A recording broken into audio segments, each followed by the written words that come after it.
Ladies and gentlemen, boys and girls, children of all ages, if you are listening to the sound of my voice, then you know you are tuned in to another episode of Marking Out Amongst Friends, the podcast. You know me, it's your boy, Jay Reedy in the building. And you know, if I'm in the building, you know who's also in here. We got Lady Great One. Say hi to the people. It's that time again. It's that time of year. What's up, everybody out there? Yeah, I hope y'all are doing good. Forgive my slurring a little bit because you know how it rolls down here in these parts. I've been drinking. I've been drinking. You know it's the dynamic duo. We in the building, but as always, when we in the building, we are never alone. You know we roll deep.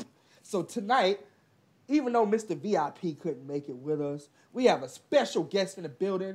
It's your boy Sean Mark. Say hi to the people. Yo, what's good? What's good? First and foremost, Merry Christmas out there to all of y'all. We're almost at Christmas. We're about 5 days out. So we're going to add a little bit of holiday flavor to the podcast tonight.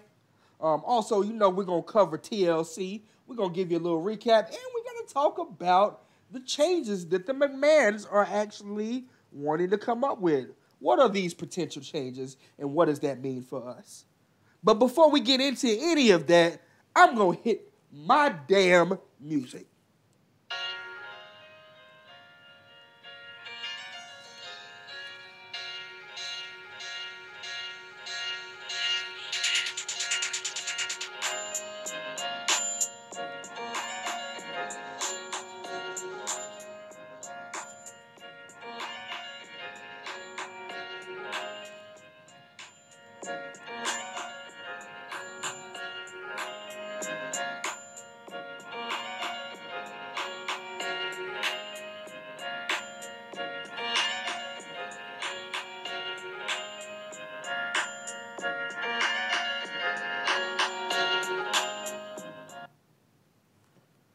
All right, that's enough of that. That's enough of that. I like that song.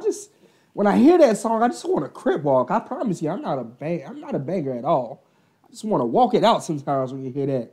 You know what I'm saying? Get my little heel tone on a little bit. Anyway, besides all of that, as I stated before, we got a lot of topics to talk to y'all about. First and foremost, you know, since we did the prediction show last week, we got to follow it up and recap. So if you guys have been living under a rock, or if you just don't watch, which there's a lot of people who haven't been watching nowadays. WWE TLC was this past weekend. WWE TLC actually had a very good card. If I do say so myself, what do you think, Lady Great One? The card itself, it was pretty good. There were a couple of matches that, like, of course, always stands out from the crowd.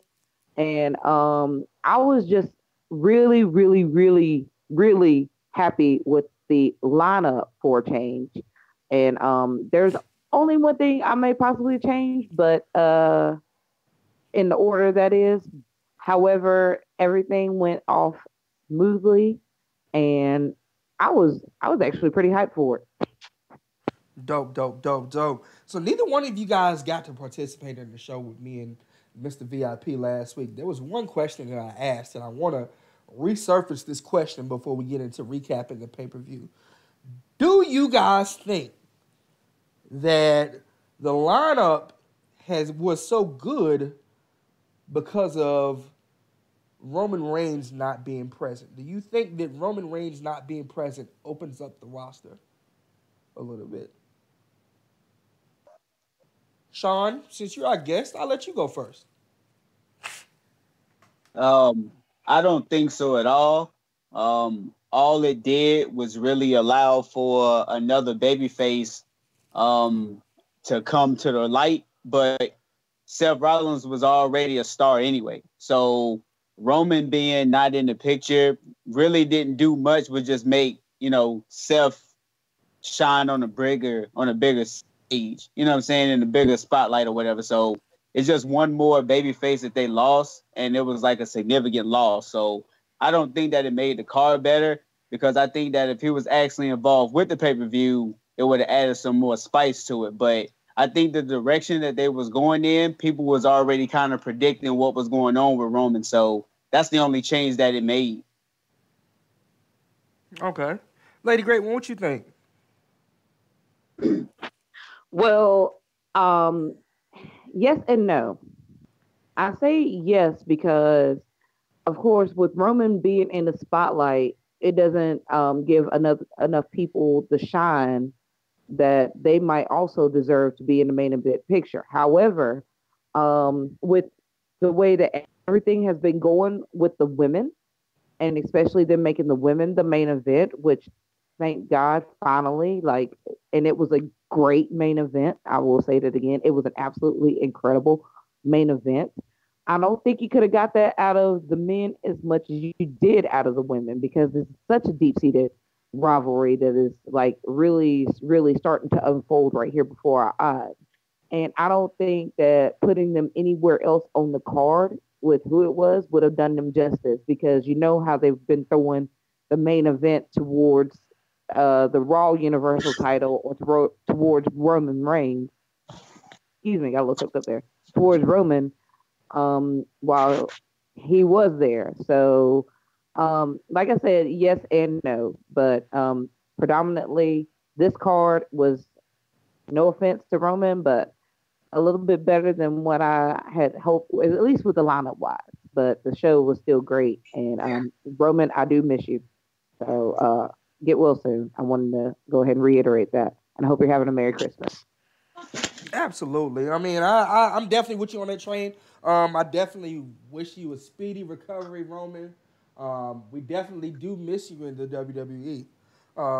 However, I'm going to go back to my response from last week with Dante. I think that with Roman Reigns not being there, a little bit of both of you guys said it's true. You know, it opens up room for another babyface to thrive in that environment. You know, the WWE is in wrestling period has to have that next man up mentality. So you got one guy that's doing work. If he goes down, you got to have another guy that's going to come out there and do just as good. So because you haven't established that number one face yet, I think that without Roman there, they were forced to kind of deliver a better card, so to speak, than they usually do. Actually, I feel like the last, from Survivor Series' card through now, and Survivor Series was more so of an all-star type deal, but from Survivor Series up through now, I think that WWE has been improving the card every month. So I think that without Roman being there, it does open up things a little bit. I don't think that he's holding anybody back. I think that's just natural, that when you lose your top guy, it opens up the roster and makes everybody wonder who's going to be the next man up. Kind of makes you feel like what would happen if you were to lose AJ Styles for the next year from SmackDown or Daniel Bryan. Yeah. You know, the same thing would happen. They would have no choice but to open up the card and see, all right, who else can we put in this spot? Who can we fill the void with? You Right. know. I'm sorry. Sorry. I Oh, didn't go mean ahead. to Go interrupt.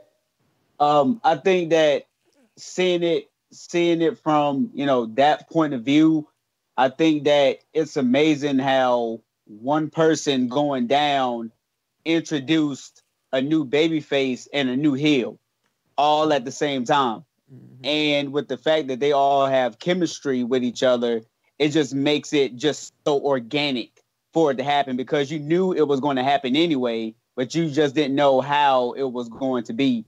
And, it got to the point to where they was going to break the Shield up, and then things were too good to be true because everybody loved it when they came back together. So it was like, oh, well, nobody's going to turn now because the fans are fully invested. And then you have that unfortunate event. So I just think that it just happened organically. And like you said, I just hope that he gets well, speedy recovery. Facts. So moving on more so about the pay-per-view itself, it was a lot of great matches. Now, I'm going to be honest. When I was watching this live, I'm old. I'm in my 30s. I just turned 32 this month. You know what I'm saying? I fell asleep part of the way through the show. Oh, Just because hush. I fell asleep. I was tired. And, You it was are not different. old. Shut up. I'm old. In society, I'm old. Now, I may be, the youngest, on the microphone right now among us. But, I'm an Yeah, old man. whoa, hold up. Whoa. Don't be taking no shots now. I'm not old. I'm not taking shots at nobody. I'm calling myself old in this instance. I'm getting Sometimes I just better and young. sometimes I need a nap. It's hard to be in your 30s and stay up till 11 o'clock on a Sunday night when you got to work the next morning. You know what I'm saying? So it has nothing to do more with the pay-per-view. It's just, I was tired. But from what I did watch, there were a lot of great matches. The Buddy Murphy versus Cedric Alexander match for the pre-show, amazing. Even the whole Natalia versus Ruby Riott match was actually pretty decent. Of course, the tag team match was good as well. But if I'm going to go for my favorite of the night, it's definitely going to be the women's triple threat. I think that it had everything.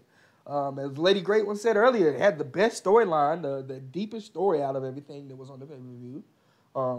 You had highs, you had lows, you had the shock factor, and you crowned a new champion. You can't really ask for much more than that. That's me personally, though. So for you guys, what was your favorite match of the night? And also, it'll come back around to me, but I also want you guys to give me, what do you rate this pay-per-view? We'll go out of 5. We won't go out of 10 on this one.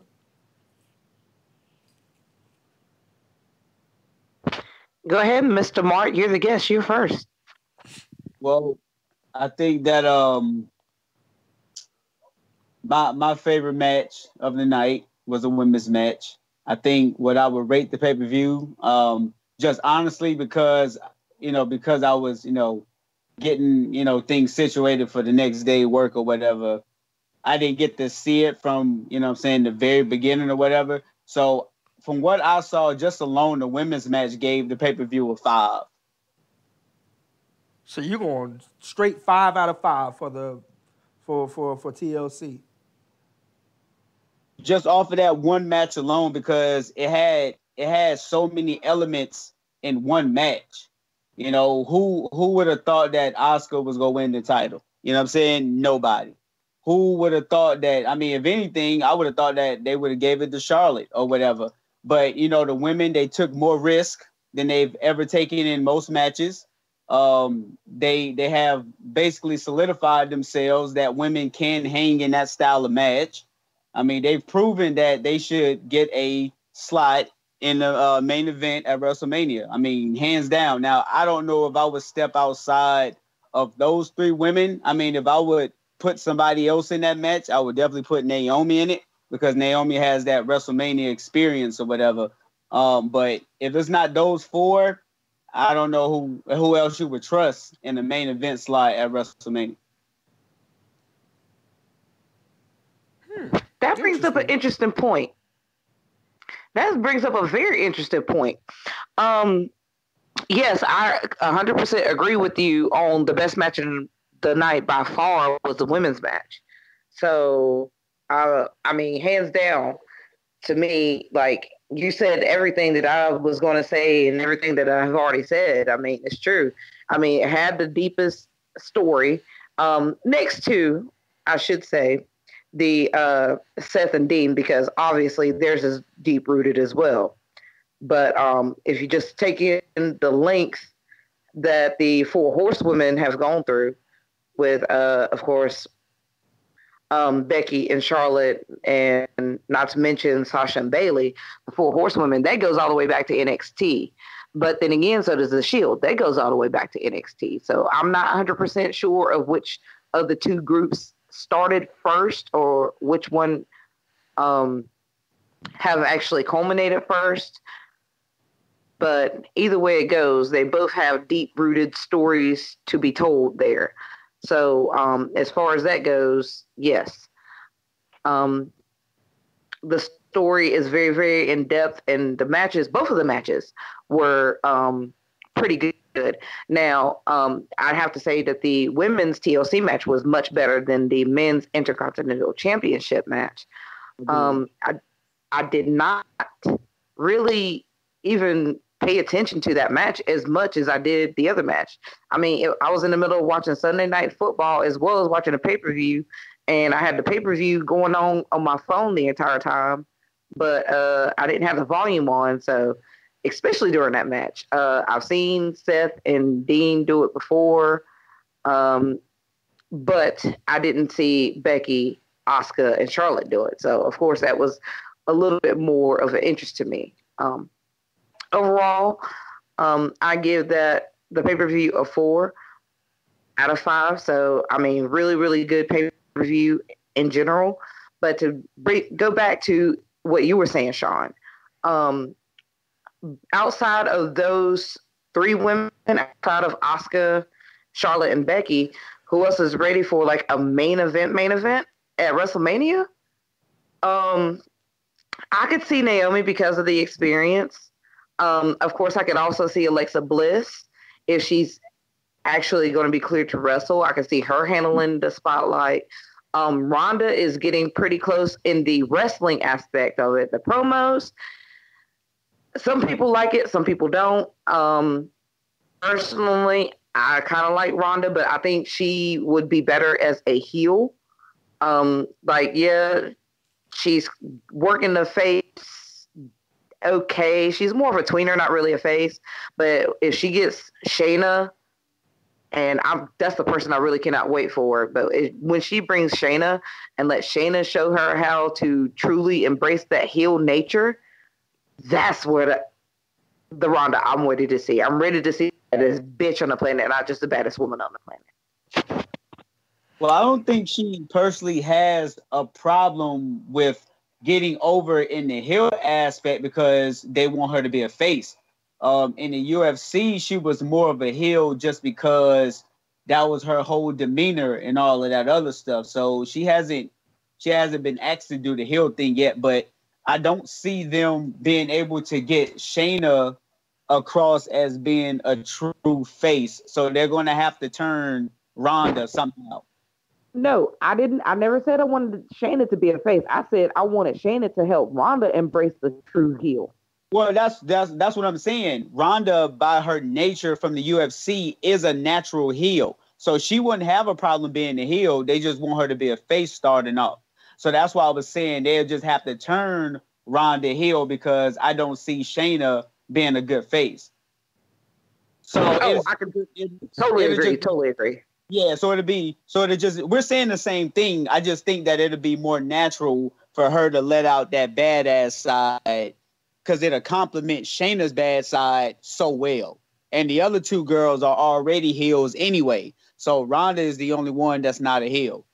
Thing with that rivalry, I think they're going to have to just strip the labels of heel and face all together and just have 4 women that don't like 4 women. Agreed. Because, I mean, really, truly, the only one of the 4 horsewomen of WWE that's actually a face is Bayley. Yep. Agreed. Everybody else is just a tweener, and Bayley is the only legitimate face out of the 4. So, I mean, Becky can do face, obviously. She did it for forever, but she's better as a man. Charlotte, of course, is the queen. We all know that she's better as a heel. Sasha is way better as a heel. She is so boring and god-awful to me as a face. She's so fake. I'm sorry.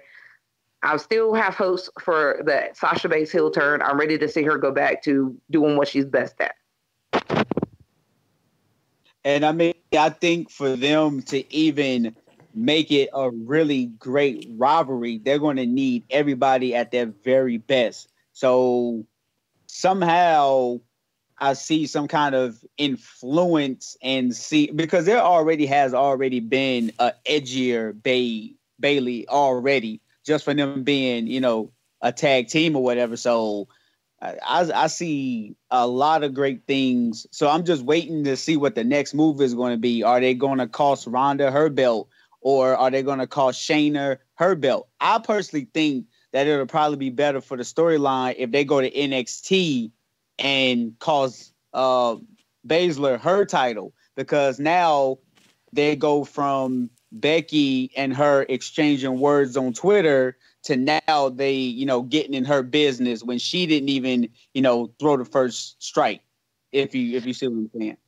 No.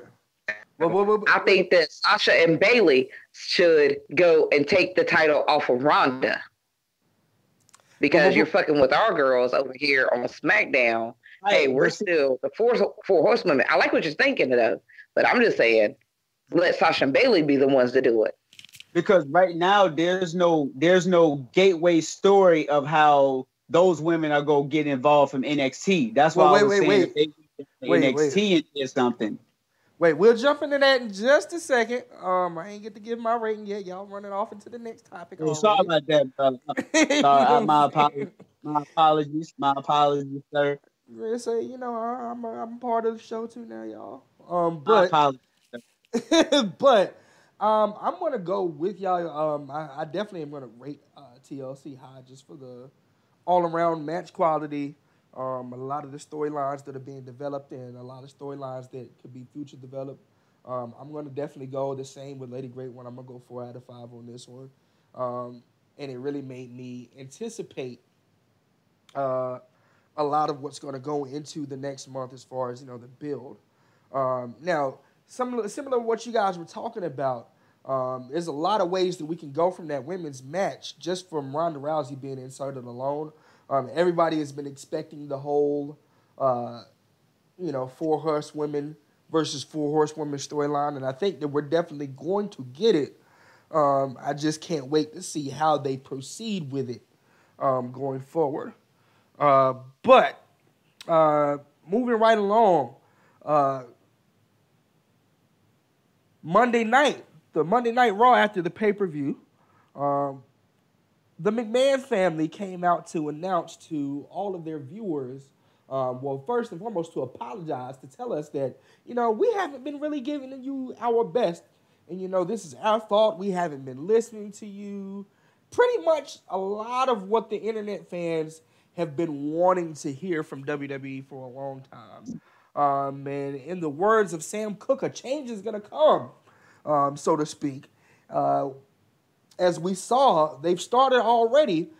From Monday night, while we're still on the topic of the women, the main event was a gauntlet match to determine who the new number 1 contender was, which ended up being... I was waiting for Sean. I was waiting for you to jump into that one because I know this is your favorite. I'm sorry. Don't give me amp, brother. Don't give me amp. Don't give me amp, brother. Don't give me amp. Been a fan since day one, man. No other than Natalia Neidhart, baby, winner of that gauntlet thing. So now we're gonna jump into Natty versus Ronda Rousey. So we already have one match determined.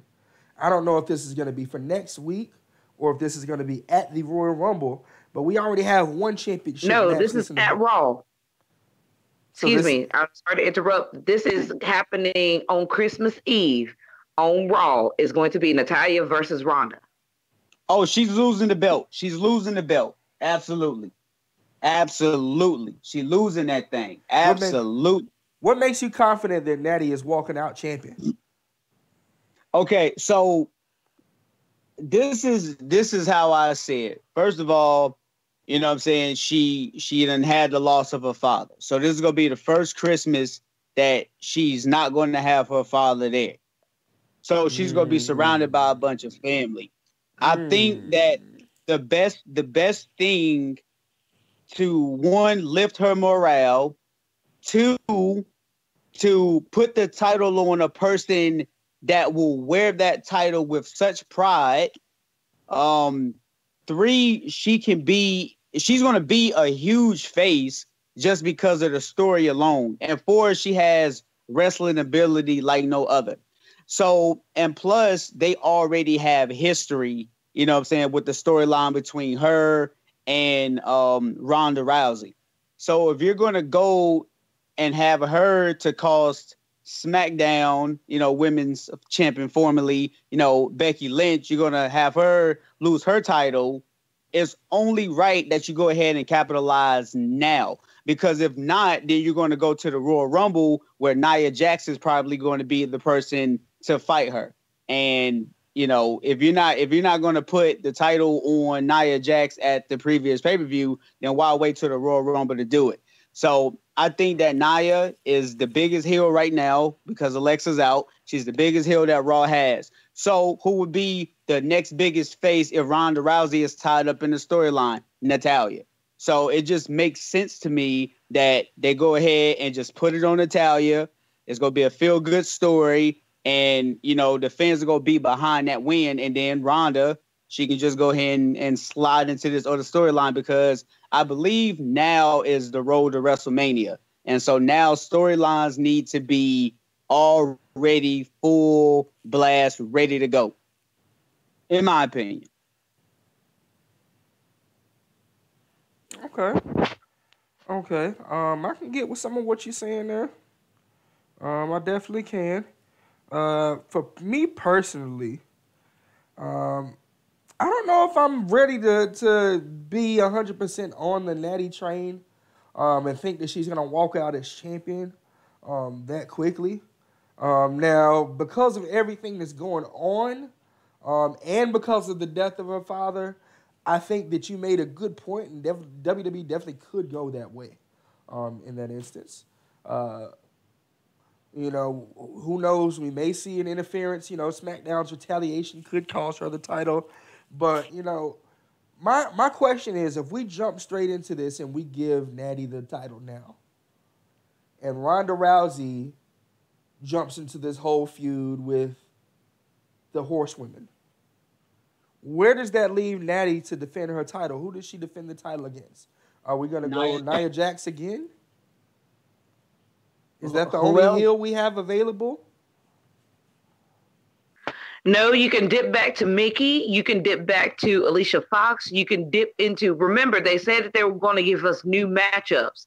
So maybe you can go ahead and dip into Sasha. You can dip into Bayley. You can dip into so many other people if you are willing to think outside the box. They said that they were going to give us fresh matchups. So you don't want to see Nia Jax versus everybody again because it's not a fresh matchup. Maybe Tamina, Natalya and Tamina.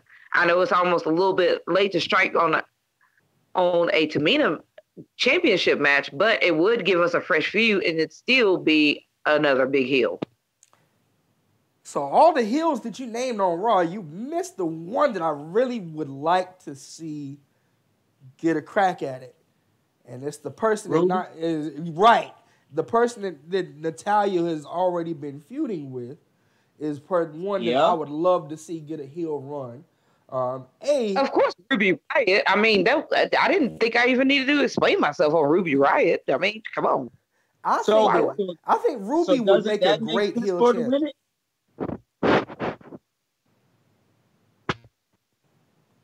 Everybody started saying something at once. I was going to say, I don't know what you just said.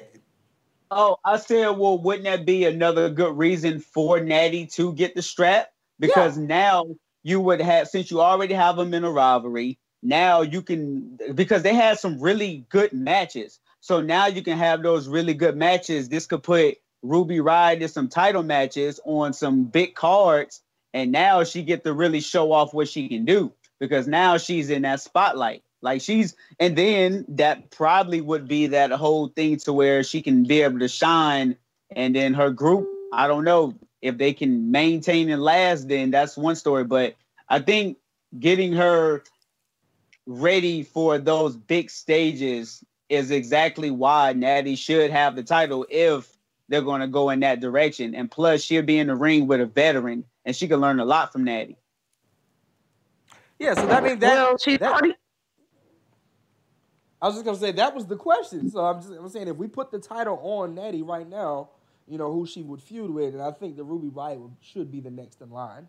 Wanting to speak. I looked over Ruby. I forgot completely about Ruby. I did. I completely forgot about it. And really, she's the reason actually why Natalya missed her title opportunity the first go round. Because when Ronda Rousey had an open challenge and Natty was coming out to answer it, they jumped her from behind. That was on one episode of Raw. I can't remember which episode, but they jumped her and you ain't see her for a while. I say that if you do put the belt on Natty, yes, you're right. I mean, Ruby is obviously the next person that I would think to continue the feud because they're already involved in a feud. Not only that, but Ruby's already been primed because if I remember correctly, and forgive me if I'm wrong, but didn't she already fight Charlotte for the title when she was on SmackDown? Yeah, she did get one opportunity against Charlotte. I think that she was an up and comer at that point in time, and I think that she's a But little different at this point in time. She still had the Riot Squad. Don't get me wrong, um, no, but but it was a good match still, even for it to be kind of a green match, is what right. I'm saying. And now that she's getting a little bit more seasoning up underneath her, and I mean, like, I'm sorry, but she looks way better now. Everybody can attest to this. Like, the pale gothic look thing has kind of ran its course, but she looks way better with the red hair, a little bit more color about her. I know Danny would agree with me on that. So, oh shit, I would shout agree out to you, with you. boy. What you mean? Yeah, I agree with I'm you. just saying. I'm just saying. I agree with you. I've had a thing for Ruby since I started. And like you said, it's the goth thing. I think it's just the black lipstick thing. I think really does it for me. She almost gives me that Harley Quinn vibe a little bit, so to speak. But regardless of that, I mean, I agree with you. I think she's really starting to stand out a little bit more, like physically. That is, I mean, but back to the wrestling ability, I think that since Ronda has already fought some great people, well, I'll take that back. She's fought some people that have put up a decent fight, but I really don't think that any of the people that she's fought has really had the opportunity to shine except Charlotte. She fought Nikki Bella. We all knew that Nikki wasn't going to take the strap, even though Nikki was her toughest competition until she had fought actually Charlotte. I'm not saying that the whole match with Nia Jax was a complete wash, but we kind of knew that Nia wasn't going to take it off of Ronda. Yeah, I'm just saying. I didn't think that she was going to beat Ronda. I thought that Nia was going to retain. I mean, not Nia, but Nia was going to lose in that match. So, okay. Anyway, I'm rambling on. Y'all go ahead. I mean, I'm with it. I think that definitely that Ruby Riott could be the next major heel that could be in line if they do take the title off of Natalya. I'm just not so sure that they're ready to move on from Ronda just yet, but it can definitely be a huge possibility with all those factors that Mr. Mark was bringing up. Now, other than a lot of the changes that they've spoken of and what we saw on Raw, SmackDown saw a change too. In the enhancement of 205 superstar Mustafa Ali and El Idolo taking part in SmackDown Live's main event, where not only did we get to see two guys who rarely ever get to be in the main event get coverage, but we also got to see Mustafa Ali pin the world heavyweight champion. So he pinned possibly the biggest champion in the company right now, and only his second week on SmackDown. So do you think that this is a step or a premonition of things to come from Mustafa Ali on SmackDown? Yes, yes, yes. I have a huge respect and like adoration for Mustafa Ali. He's been my favorite cruiserweight, and I was so mad when he was just relegated to only 205 Live. I thought that man was so much more than this. This is what I wanted for Neville and Austin Aries when they were members of 205 Live. I wanted them to be able to be on multiple shows and put on these type of performances. But by far, excuse me, no offense to Cedric or the rest of the 205 Live roster, which I absolutely think that all of them are incredible in-ring performers. But just Mustafa Ali stands out the most, and mainly because he is a foreign face, which doesn't often happen. I mean, how many foreign faces do you get usually? Like, especially of Muslim descent. So, Yeah, of Muslim descent, he's probably the first that I've ever seen, face wise. They'll give you, a guy that's, Hispanic or, Japanese, or Asian period. But, in this country, especially in this climate, to have a Muslim face is definitely huge and it speaks volumes. Definitely agree with you on that one. Mark, do you think this is a premonition of things to come? Do we need to expect major things from Mustafa Ali on SmackDown? Absolutely not. No? Absolutely not. And the reason I say absolutely not is because it's going to be he's going to be hot for a while, and then they're going to find a reason to where he's going to be lost in the shuffle. And the reason I say he'll be lost in the shuffle is because when it comes to great matchups, if you are not the champion and you have a great matchup or a great match, it's going to get acknowledged, but it's going to get acknowledged by the people on the internet. If they're really going to listen to the fans, Mustafa Ali should be in high caliber matches all the time. I would hate for him to go from Daniel Bryan to fighting somebody else low on the roster that he's clearly, better than or whatever. So like right now, I think that it was great to see him, and it was great that he pinned Daniel Bryan. But we got to remember, Daniel Bryan is in the feud with AJ Styles. He's not in the feud with Mustafa Ali. So if they turn this into a feud to where it's just him and Daniel Bryan, now then yes, we are looking at promise. We're looking at an upside and all that other stuff. But if you're going to go through and let this man get a pinfall over you, then you got to do something big with it. So I'm not too quick to jump on the bandwagon just yet. I'm thrilled that he is signed to SmackDown and he's exclusive to SmackDown now, and it's great to see him. He's a great in-ring performer, but that has not stopped them from doing the most awful things with talent that were great in-ring performers. So I don't know. You know what I'm saying? I hope that they do something great with him and lock him in a feud with him. Now, on the other hand, I wouldn't be too much against them kind of having kind of like a feud with AJ Styles, Mustafa Ali, on John, how you say it? Well, I'll just say Cien Almas and Daniel Bryan. That way, those two veterans can help bring up those two young guys. Even though Cien Almas has been on the SmackDown roster a little bit longer than Mustafa Ali has, but still, if they walk away from this while it's scorching hot for these gentlemen right now, they done dropped the ball again. So, I mean, they said new exciting matchups. They got a good start on it. The whole Samoa Joe, Jeff Hardy, whoever was watching TNA saw that match a billion times, and they were always good matches. So that's a really great feud.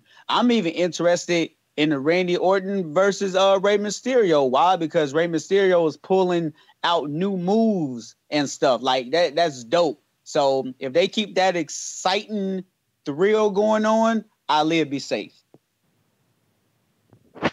okay, and I want to jump back to that real quick. The person who I see Ali would be having a great and meaningful feud with is Andrade Cien Almas.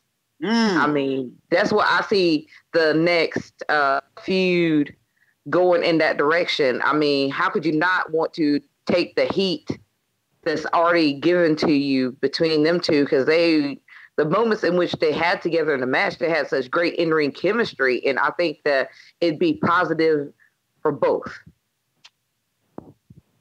Okay. I definitely think that it should show a sign of things to come. I think that there is a lot to what you said, Mark, as far as, you don't want him to fall all the way down the card. I think that, at this point in time, you really don't have much of a choice. I mean, if you start somebody, in their SmackDown Live debut going up against the best 2 weeks in a row, you really would have to let him kind of find his own spot after that, so to speak. Like Lady Great once said, I think Andrade Cien Almas would definitely be the number one pick to have a feud with. I think they could have some phenomenal matches. I think that these guys could probably tear up the mid-card over there right now. Who is the U.S. champion on SmackDown right now? Nakamura. That's why it's so unrememberable. This has been a lackluster run because he has not been on a single pay-per-view since Survivor Series. And before that, it was at SummerSlam the last time he was on a pay-per-view. Yeah. Which that's another foreign heel. You can have a foreign heel versus a face heel. Mustafa Ali and Nakamura could definitely have a great match. They can have great matches. I think that, it was definitely in the right move to put him on that show. Plus, we got to keep in mind, other than the women's gauntlet match, other than those two being introduced, there's also vignettes of a lot of NXT stars that are set to debut. So Monday night, we saw vignettes of Lars, which we've already been seeing Lars Sullivan get vignettes, and, we're waiting his debut. Not only Lars Sullivan, but Heavy Machinery on their way to the main roster. We don't know where they're going to go right now. Nikki Cross announced, although I think Nikki Cross has already been on SmackDown a few times, hasn't she? Live shows, and she was on SmackDown once because she had accepted the open challenge that Becky Lynch threw out. But they had worked together as teammates doing live shows, so I don't know. Okay. So yeah, it's a lot of teams that are set to make their debut. So of those names that I have named, who do you think has the biggest upside and the biggest potential on the main roster?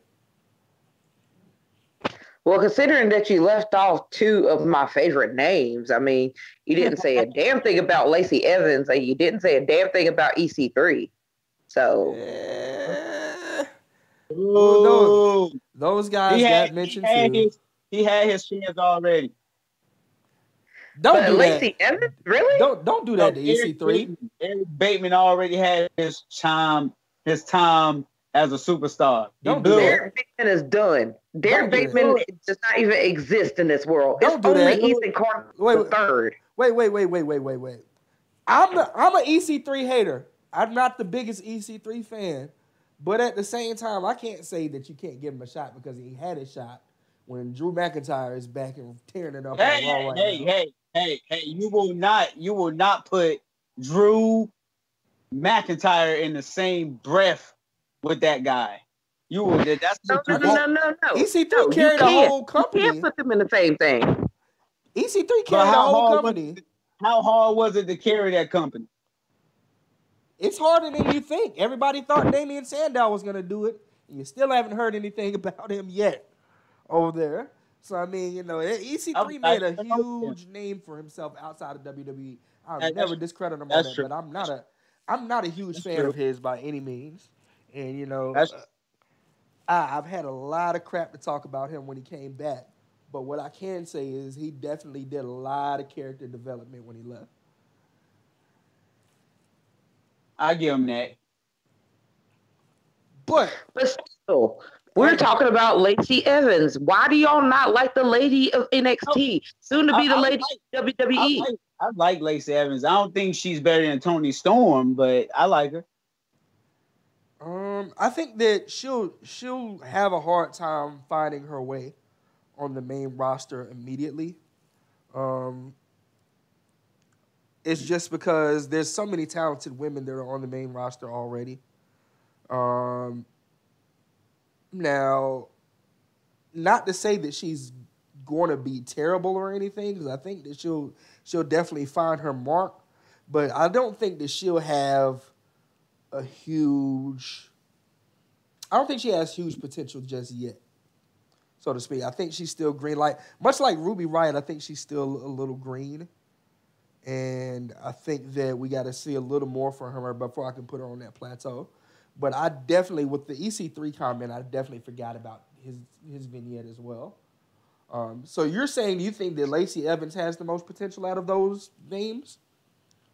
To be honest with you, okay, with Lacey, when it comes to Lacey Evans, I see her having more of a potential than Nikki Cross because we can kind of assume.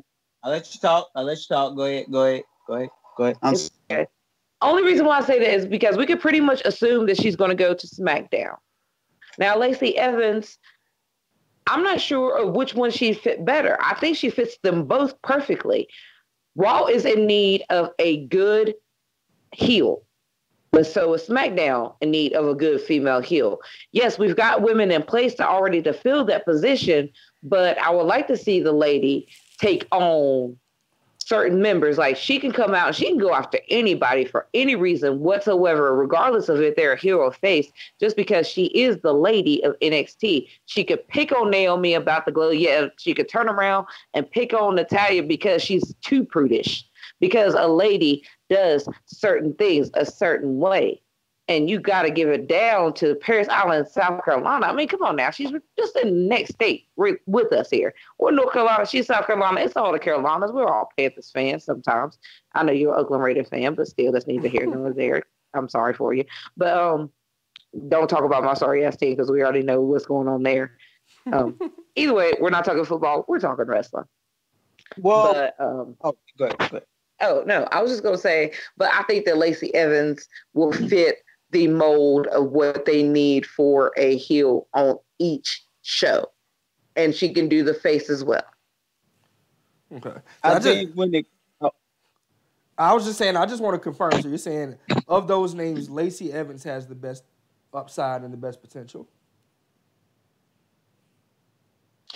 The best upside, best potential. I think she has some of the most potential because she is very athletic. She is very charismatic. Either you love her or you hate her. I mean, if you look at some of the things that she's done on like Twitter and on Instagram, yeah, she is hilarious to me. But she also does it with grace and style, something that nobody else does. And its character is very unique. However, the most potential I see really goes for EC3 because I know that y'all are going to disagree with me, but EC3 can be a heel or face. He can be that next John Cena type guy if he's allowed the opportunity. He can be the next face of the company. He's got the look. He's got the body. I mean, he's got the attitude. He can do so much more. And that's just my personal opinion of EC3. And what he did in TNA, if that's any sort of like recognition, if he gets any clout or any pop or any push just from that alone, I don't see why not. I don't think that Lars Sullivan is going to be that because it's going to be another big monster. Like we don't already have enough of those. And Nikki Cross, like I said, her range is only so much. She's only the psycho sister, so to speak. So that is not really going to go as well over. And it depends on whether you're putting heavy machinery on Raw or on SmackDown. If you're trying to revive the Raw tag team division, first you start with the revival, obviously. I'm glad that they want to know more contenders. But stop putting two random ass people together and saying that they're a tag team. Just because, we fought a match together, I helped you, you helped me. Now, oh my God, we're a tag team. Like you've been doing for forever. That old formula is starting to get stale. And then you're having them beat some of the best tag teams who started together and things like that. That's where I'm kind of standoffish on them going to Raw. However, them going to SmackDown, you've already got some of your more established and legitimate teams there. You have your Usos, you have the New Day. But then again, the New Day started the same way. You take 3 single stars and you threw them together as a team, as well as the Bar. At least with the Bludgeon Brothers, whenever the hell that they're going to return because of Eric Rowan due to his injury, they debuted together. So it really just depends on which tag team you want to focus on more is where I think that Heavy Machinery will go. And if you're going to try to stray away from the comedy on SmackDown, and then you need to send Heavy Machinery to Raw. But if you want a legitimate tag team and a legitimate tag team that's actually been pushed and developed and already working, then you send them to SmackDown. Okay. Now, Marty Mart, what you was gonna say here? Who do you think has the best potential out of that group? So I don't even know why I'm about to say this, but I give credit where credit is due. I think if EC3 had Lady Great as a spokesperson, I think he'll go further in his career. What I will agree with the fact that he can't be the biggest face or the biggest heel if you need him to be. He has proven that. I think Lacey Evans could very well thrive more on SmackDown because she would be looked at more like the female version of JBL. JBL was very much known to belittle people about, what he did, how he was doing it, all that kind of stuff. Basically teach you about morals, respect, values, all that. I see that kind of thing with Lacey Evans, how, she says she's a lady and all these other women, they not ladies and they lack class and all that. However, I will have to go with Nikki Cross. Not only the fact that I'm a Nikki Cross fan, but when was the last time you saw a woman that could very well be a female version of Randy Orton? Everybody likes Randy Orton when he's crazy, when he then lost his mind, when he just snaps. That's exactly what Nikki Cross does. She snaps, she loses her mind. As a face, as a heel, it doesn't matter. She loses her mind. And when the Wyatts needed a Sister Abigail character, her name was brought up so many times to fill that role. Nikki Cross is one of those people that doesn't necessarily have to be in the main event picture for people to think about her, for people to want to see her, because people were already asking about her when she was still down in NXT. Now, I don't know how many people are asking for Lacey Evans to have a call up to the main roster, but Nikki Cross, when Sanity had debuted and Nikki Cross was not with them, the internet gave WWE pure hell for that. And even with the video game, Sanity is in the game, but Nikki Cross is not in the game. Fans are giving them hell for that. So the demand is higher for Nikki Cross over all of the other stars that could come from NXT or wherever else that they would come from. Nikki Cross is in that top 3, if not the top 1. Not saying that no other superstar deserves to get.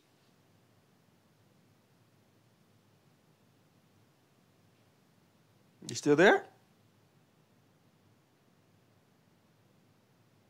Lady Great One? Yeah, I'm here. I think we lost Marty Mart for a second. Let me see if we can get him back in contact with us. Y'all still bear with us out there. We're transparent out here. We have technical difficulties. We're not above that, just like everybody else. We'll see if we can get our guest back on. Marty Mart, you still there with us? You. Okay. All right. So back on this topic of who has the most potential. For me personally, out of that group, I've had a lot to say about EC3 in the past. I've never been the biggest EC3 fan. But EC3 definitely would, in my opinion, have the biggest upside or potential out of that group just because he's got the most experience of carrying a show as a top guy, as well as he's got the most WWE, experience out of that group of people as well. I think Lars Sullivan is probably going to require the most assistance to get him over. I think that what Lady Great One was saying earlier about there being a lot of big men out there there are a lot of big guys out there, and besides his finishing maneuver, I think that with Lars Sullivan, you don't really have anything to separate him from a lot of people. So it's going to be very hard for Lars to thrive with without making some type of huge impact. He's going to have to do something right away to establish, his spot in order for him to really make, waves when he makes his debut. Otherwise, he's going to be, as The Miz told Baron Corbin, another generic big man that'll be gone in 2 years. Dang. That's a fact, though. I mean, Facts. Lars Sullivan really wasn't that major of a factor in NXT. He was just the resident big guy. And he was the resident big guy on a show where there wasn't really a whole lot of big guys. So now he's going to come to the main roster, and you got guys like Braun Strowman. You got guys like Drew McIntyre. You got guys like Samoa Joe. You got guys like Rusev. You know what I'm saying? You got guys who are athletic and have character and gimmick, at that size. Even Baron Corbin has now developed to be a top heel in his role as Constable Corbin. I don't see Lars Sullivan on that same level. So I definitely, if I'm going to go who I think has the least potential out of that whole group, I'm going to go Lars. Out of the women between Lacey Evans and Nikki Cross, I think the potential is about even there. I think we just have more of a rapport with Nikki Cross, so to speak. But, with the character of Lacey Evans, it is something that, unlike any other woman, she's unlike any other woman that's on the roster, so to speak. I don't want to say she's not like most girls because, but I'm not like most girls. But yeah, I think that the potential between those two is about even. I think that it's just the women's division on both shows is very crowded right now with the shifts that they've made, and it's going to be hard to make an immediate impact on either show right now. 6 months down the line, I think that I can come back and reassess that whole potential thing with those two. But it's really going to make me hard. It's going to be hard for me to give a determination right there now from where the women's division is on both shows. It's too much talent. It's too much talent out there to give a even fair assessment. Yeah, I agree. I agree. If anything, they need to send some people to, I don't know, they need to start a new show or put people in tag teams or something because they got a lot of talent, but they're not using all of their talent, but they steady calling people up to the main roster. I think somebody about to get fired. That's what I think. I can agree with that, but then again, if we're going to get a women's tag team championship, we need to load the women. Mm-hmm. You have to load the women in order to do that because, okay, so if we put Sasha and Bailey in this mix and we already have Jessamine Duke and Marina Shafir already aligning themselves with Shayna Baszler down in NXT, and of course Ronda's already aligned with them, you're going to have these other women there to put as a tag team.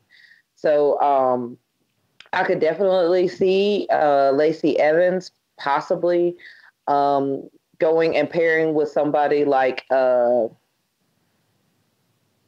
actually, it's not really Lacey and it's not really Nikki that I see pairing with anybody at this current moment.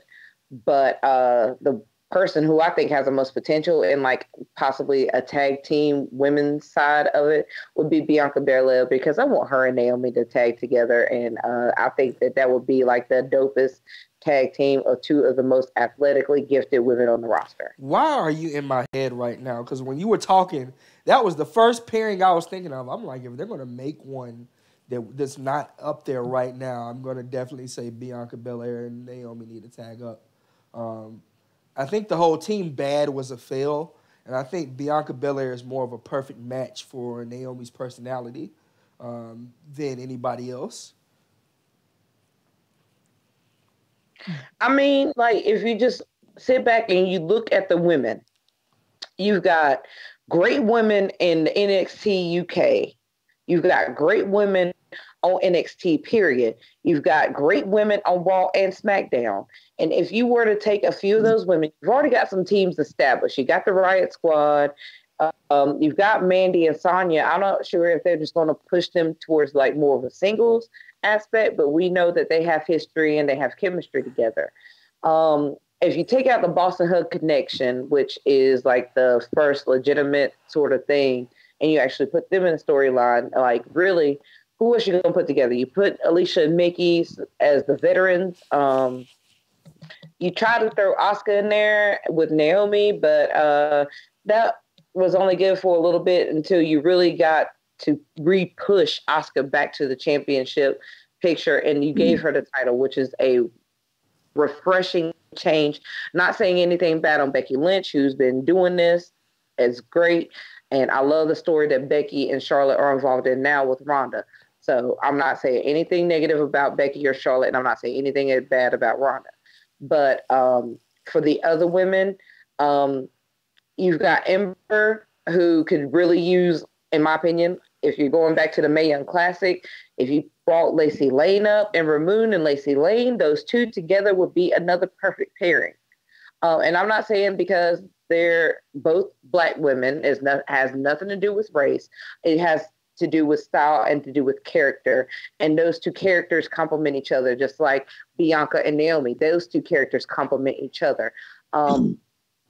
There's a lot of people who can complement other people, and it doesn't necessarily have to be of the same race or of the same like class or the same stature or anything like that. It just has to do with who I feel personally would work great as a group.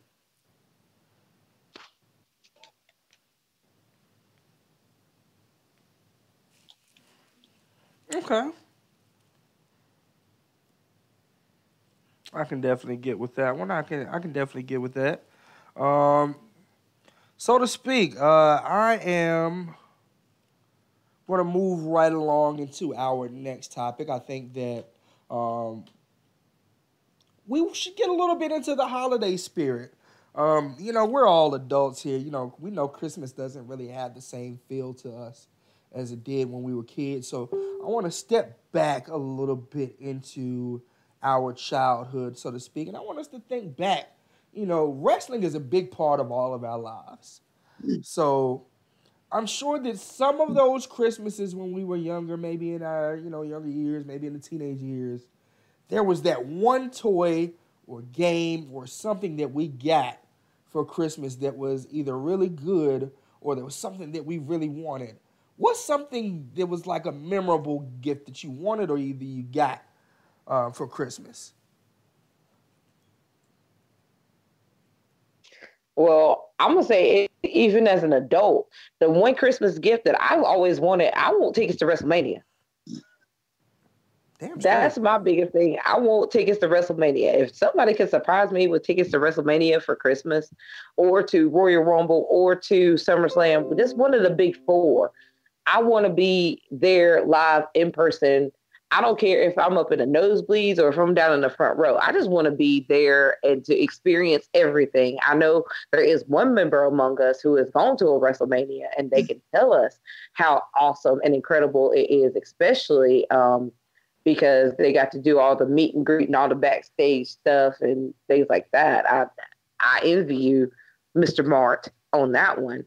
But that was one thing as an adult that I really wanted. But as a child, I always wanted some Lita or Trish gear. I wanted something like, I really wanted the eyes. I wanted to dress like Lita. I mean, Lita, hands down, Lita and Victoria, hands down, are my two favorite women. And then number 3 is Ivory. Trish is in the top 5, but she's behind those. And then China will round out the field. But I've always been a Lita fan first, and I've always been a Victoria fan. I always wanted to be like them. I wanted to wrestle and do all that like them. And those were some of the women that I really, really, really looked up to. And Hall of Fame, please, please, please add Victoria in there because even though she put over a ton of people, and she did some of the stupidest gimmicks. And when they were coming out having like little bikini lingerie contests, she'd come up dressed as a banana for Halloween.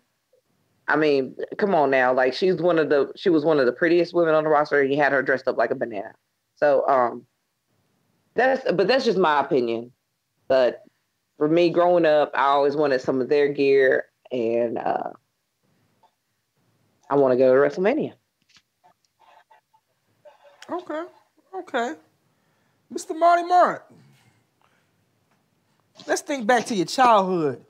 And even if you don't have something that you had or wanted, just let's say, Marty March, you're 10 years old. You're at home. It's Christmas Eve, maybe Christmas morning. You go look under the tree. You unwrap your present. What was your dream gift that you wanted when you opened that wrestling? What was your dream wrestling gift? I will for the for the sake of the occasion, I'll just go with what I would want now. Because there were certain things that I wanted as a kid that money couldn't buy. So um, I think for now, if I could get front row seats to WrestleMania, that would be great. Because I've gone to a WrestleMania and I've gone to the fan access and all that, and the feeling is like no other. But I want to be down there on the front row. I know that that's a different rush. I would love that tremendously. Okay, okay, I can definitely get with that one as well. I think on the everybody is on the whole train for WrestleMania. You can definitely put me on board with that as well. That would definitely be now my number one gift. But I just remember personally. Now I grew up. You know what I'm saying? We didn't have a whole lot of money when I was growing up. I grew up in a single parent home. You know what I'm saying? So there was a lot of stuff that I wanted Christmas time that I didn't always get. But I just remember, I think I was maybe either in sixth or seventh grade. This is so long ago that PlayStation 1, the original PlayStation, was the most technologically advanced, up to date system, and I had actually finally got one. And I remember Christmas Eve opening up presents and getting WWF in your house on PlayStation. And, my mom always did this tradition where you got to open one gift on Christmas Eve. And I think I stayed up to probably like 5 in the morning playing that game. And I think that was probably my best, like, wrestling related gift that I got on Christmas. As a matter of fact, to this day, I still think about that. That was one of those times where, wrestling was just pure. I just loved everything before it became political. And, I started worrying about matches and booking. It just takes me back to a time when things were more pure. But now, I'm definitely going to say the same as both of you. Let me get some WrestleMania tickets. I've never personally got to go. Like Lady Great One stated earlier, there's only one person out of this 3-man panel that actually has been to a WrestleMania. You know what I'm saying? And got to, stand in line at some fan accesses and take a couple of pictures. You know what I'm saying? I want that experience. You know. D1 Live. I definitely want that experience. So if we want to give now, I would definitely say I would want those WrestleMania tickets.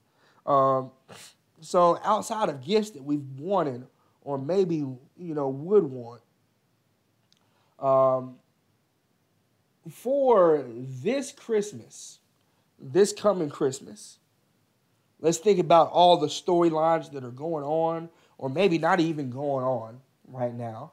What would make your Christmas? What would be the perfect Christmas gift? What would you want WWE to make happen on either Raw, SmackDown, NXT 205 Live? What? Like, this would just make your Christmas if this was to happen.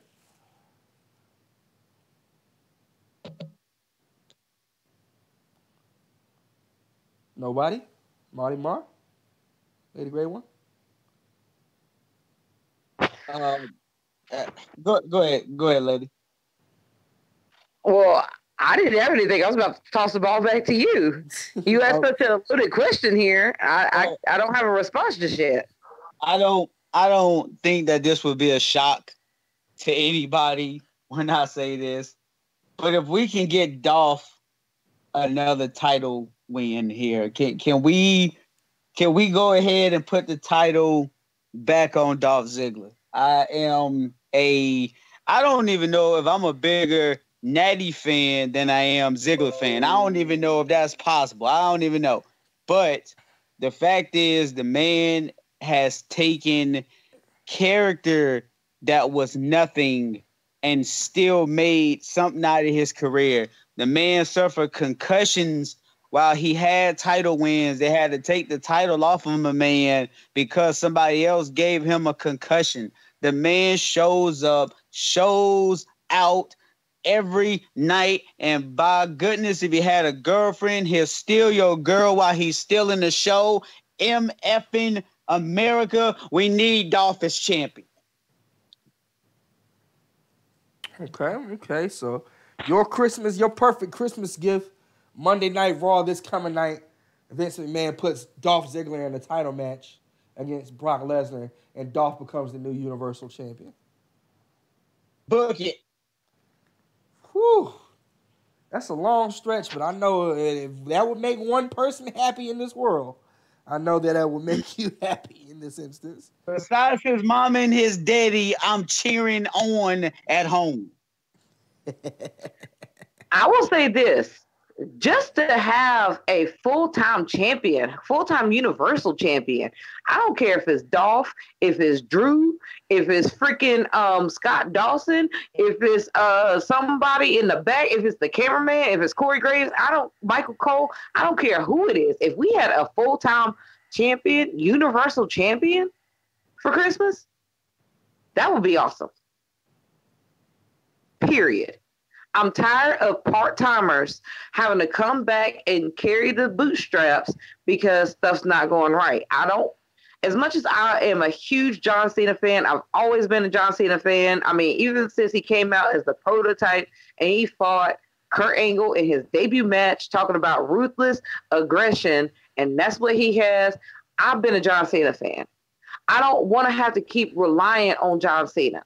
I don't want to have to keep relying on Randy Orton, even though Randy Orton is not a part-timer, but I'm just saying in general, I don't want to have to keep relying on these guys to carry the show all the time. I want a full-time champion. And I'm mad that Kevin Owens, one of the best guys on the mic and in the ring for a man his size, never got his opportunity back at the title.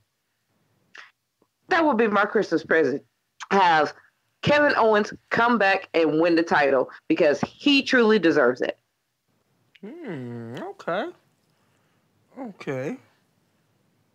So we got both people gunning for Brock Lesnar's spot. So I think it's definitely it's definitely looking like nobody's really happy with Brock being in the main event picture right now or being the face of Raw. I think that I'm going to go the same route.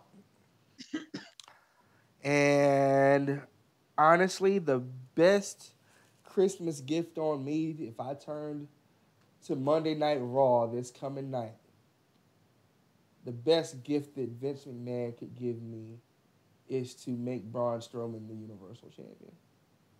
I think that, Braun has been screwed over way too many times in 2018. And that's what the fans have been wanting every time. This is the guy that they've been wanting to be the champ. This is the biggest face that you've had in the company outside of Roman Reigns. And not on the company, I mean the biggest face that they have on Raw. He's definitely had a great year. He makes the most sense of being somebody who can go in there and beat Brock Lesnar man to man. And I think that that's what I would really want. So I'm going to go with Braun Strowman winning the title. That would be my perfect Christmas gift for me. So with that being said, um, do you think any of those three are a possibility anytime in the future? Yes, I think Braun becoming champion is overdue. Um, and I think that they could very well use Ziggler to put the strap on Drew McIntyre. Mm-hmm. So yeah, those and actually all three of what we want could very well be a possibility because she mentioned just having a full-time champion and putting the belt on either three of those gentlemen, that will give you a full-time champion. Um, I don't know if it's too late for Kevin Owens or not, but I think since he's had time away, I think he'll come back with a rejuvenated mind. And as long as they don't bring him back the same time they bring Sami Zayn back, oh my God, Oh, they're coming I back at the can't. same time. Well, I hope he snaps on Sami Zayn and beats the holy crap out of him and go back to doing what he was doing when he first came. You know what I'm saying? Like it's getting way out of hand. Like it's too many unanswered questions. Like why did Triple H help him win the Universal title in the first place? You know, it's too many questions that need answers, and it's not too late to kind of revisit some stuff. I agree with the not too late to revisit stuff and why Triple H um, helped him out. But I will say this: I do not want to see yet another Kevin Owens and Sami Zayn feud. I do not want that because it's going back to exactly what they said they were trying to get away from. Is they want fresh feuds, fresh matches, and dipping back into the well and do a yet another Kevin Owens versus Sami Zayn. The enemy of my enemy is my friend, my best friend. Whatever the hell that they're doing, they're in a relationship. I don't know. I don't want that again. I don't want to see them two fight again. I don't want to see them really associated with each other. Hell, you take Kevin Owens, you put him on Raw, you take Sami, you put him back on SmackDown. I don't even really want to see them on the same show to where they can even have the opportunity of being together. I'm sorry. Yes, that's just like how strongly I feel. Like you got to go for other people. It's got to be. You can't keep doing the same old things over and over and over again, and then expecting a different result each time. You got so many great people who are willing to step up to the plate. I mean, you got Drew McIntyre, who you put in the spotlight, who is feuding with Dolph Ziggler, who is feuding with Finn Balor, who is feuding with Braun Strowman, all at the same time. You got one man involved in 4 feuds. How is that not putting things in place to make him a champion? And no, I didn't mention him before, but he's like obviously my favorite if Kevin Owens can't come back. And I'm not putting Kevin Owens above Drew McIntyre, and that's something y'all will never hear me say, really. But I said it. So for me, like it's just something about Kevin Owens, and that when he was there, he's that guy that you love to hate and you hate to love. And that's really where it is for me. Drew McIntyre, I love him regardless. He'll face whatever. Braun Strowman, I love him regardless. He'll face whatever. Dolph Ziggler, I love him regardless. He'll face whatever. But Kevin Owens, I hate to love him, but I love to hate him. And that's something that you need. Back. Okay. I can definitely get with that as well. Okay. Y'all made some valid points on that. I definitely don't want to see them fight each other again. But Kevin Owens is definitely one of those guys that over the past years, over the past 2 years, that he's definitely been screwed out of his main event push.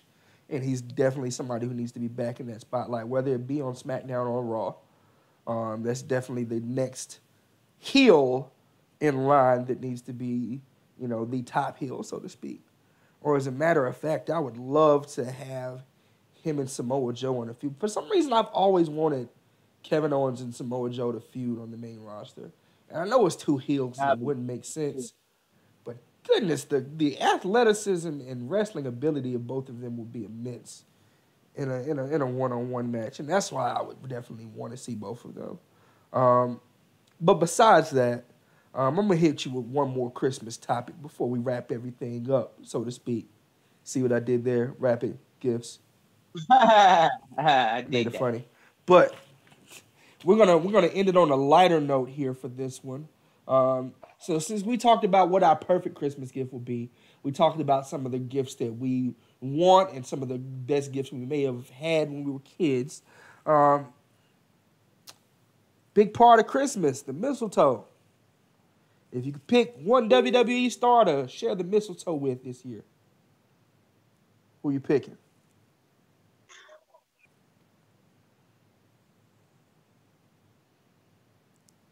I personally, as a fan, I want to hear what Lady Great has to say. This is gonna be good. Oh no, no. Ladies first, please. I can only pick one. You can only pick Ladies one. first, please. Oh, let her pick two. Let her pick two, please. Let her pick two.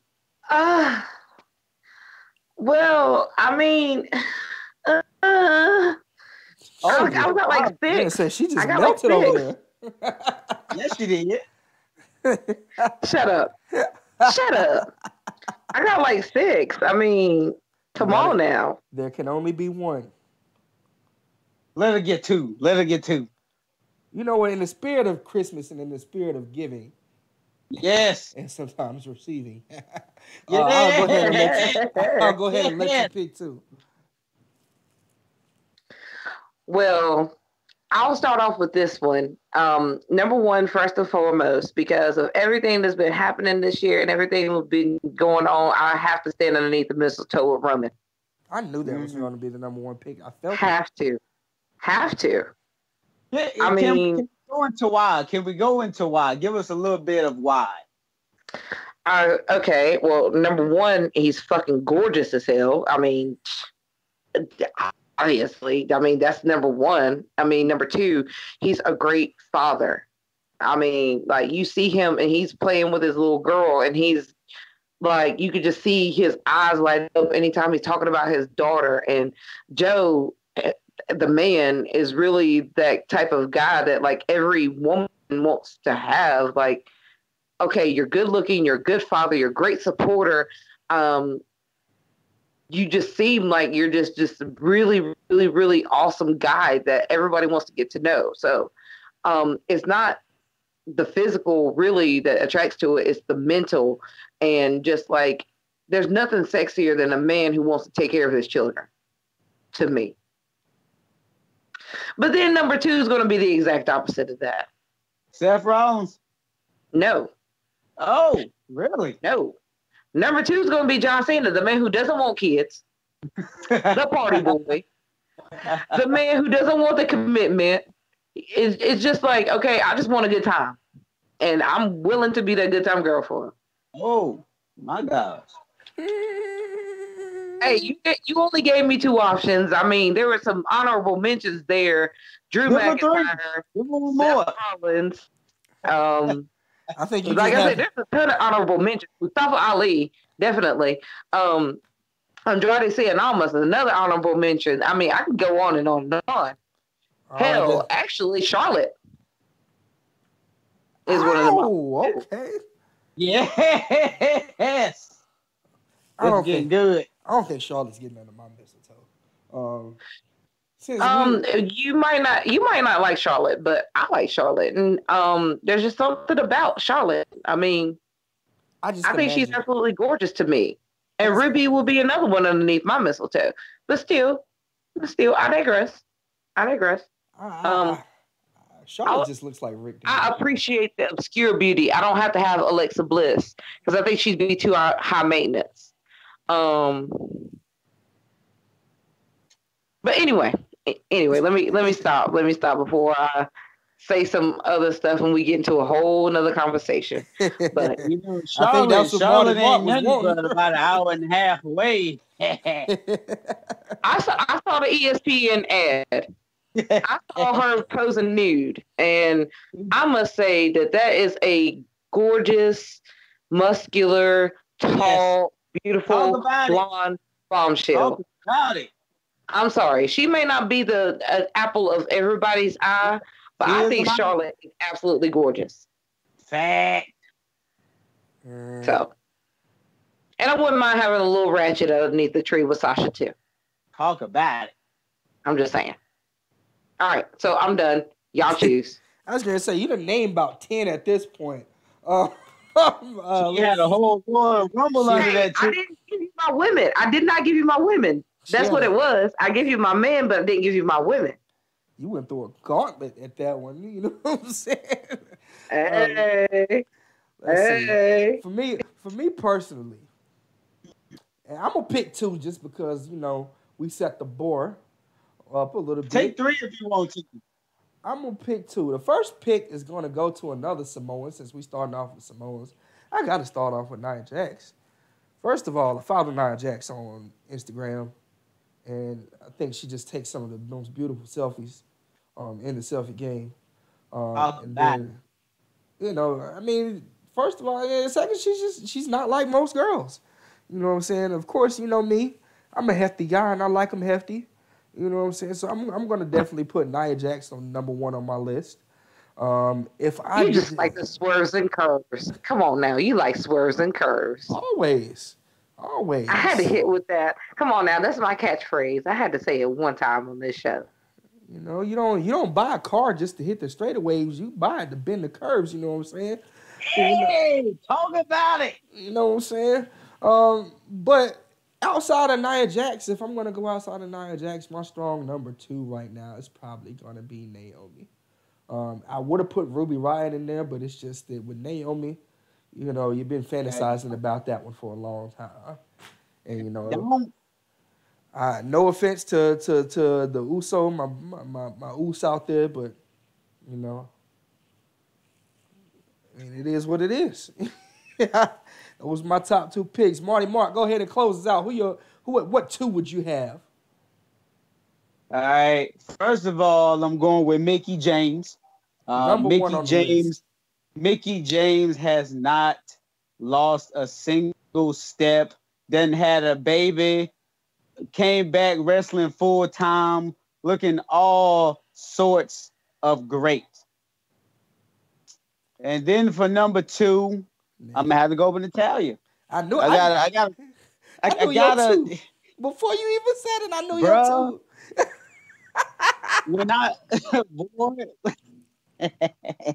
We're not. See, it's ironic that she's the Queen of Hearts and she done touched a brother's heart.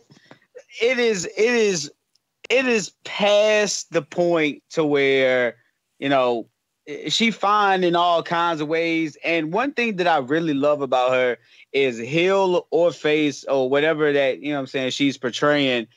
If you're at a tailgate thing before an event, no matter what city or state you in or whatever the case may be, she will always stop, show you love, take pictures, sign autographs, the whole 9 yards, because I genuinely believe that she knows that without the fans, whether you cheer her or boo her, she's just another face out there. But for people to give her reaction, she's, grateful for that. And, she'll talk to you, she'll take a picture and all that. So, as a human being, she is a class act. And then she's just fine as all outdoors. And them thighs, and she be wearing that leather. That's all I got to say. I knew those picks just as well as JB did before you even made them. I was like, okay, it's either going to be Natty or Mickie, and you chose both, and you did not disappoint. You did not. That just made my night. I don't even need a final thought. I think we can end the show on that note. That was pretty much our final thought, and we'll probably think about those thoughts a little bit later on. I hope not. Because I hope not. I'm buying it, demon. It's a family show. We'll leave it at that. It's a family shout show. out to honorable mention Rosa Mendez. Come on with it. Who else? Don't know. Rosa Mendez was always, because I got a soft spot for Latinas, so she was always one of my favorites, whether or not she wrestled or not. And I felt like since Michael P.S. Hayes had a chance to get close to her, I just figured that what the hell am I doing wrong? I need my Latina in my life.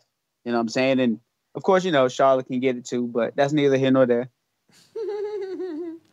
Well, anyway, that's going to wrap up the show. It was definitely a good show. Marty's glad to have you in the building. Always good to have you. You family.